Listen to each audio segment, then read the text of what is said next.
నిజామాబాద్ జిల్లా డిచ్పల్లి తెలంగాణ విశ్వవిద్యాలయంలో ఘనంగా 75వ గణతంత్ర దినోత్సవాన్ని నిర్వహించారు. ఈ సందర్భంగా విశ్వవిద్యాలయ ఉపకులపతి బూర వెంకటేశం ఐఏఎస్, రిజిస్ట్రార్ ఆచార్య ఎం యాదగిరి గారి ద్వారా విశ్వవిద్యాలయ టీచింగ్, నాన్ టీచింగ్ సిబ్బందితో పాటు విద్యార్థులకు, పరిశోధకులకు శుభాకాంక్షలు తెలిపారు.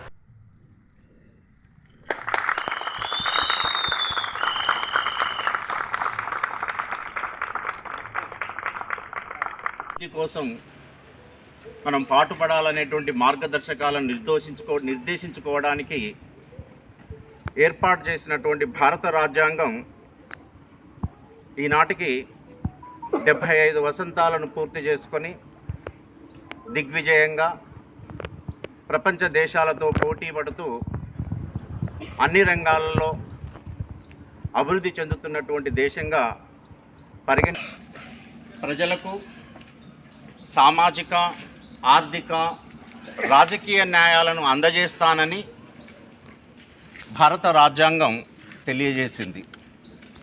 భావస్వేచ్ఛను కల్పిస్తున్నానని భారత రాజ్యాంగం భారత ప్రజలకు తెలియజేసింది. భారతదేశంలో వివిధ మతాలు ఉన్నప్పటికీ ఒక్కొక్క మతానికి ఒక్కొక్క పవిత్ర గ్రంథంగా మనం భావిస్తున్నా యావత్ భారతీయులకు ఒకే ఒక పవిత్ర గ్రంథం అటువంటి అమెరికా, ఇంగ్లాండ్ దేశాల రాజ్యాంగ వ్యవస్థను పరిశీలించి ఫ్రెంచ్ విప్లవాన్ని ఆదర్శంగా తీసుకొని భారత రాజ్యాంగ నిర్మాణం చేయడం జరిగింది. భారతరత్న డాక్టర్ బిఆర్ అంబేద్కర్ అధ్యక్షతన 7 సభ్యులతో కూడుకున్నటువంటి భారత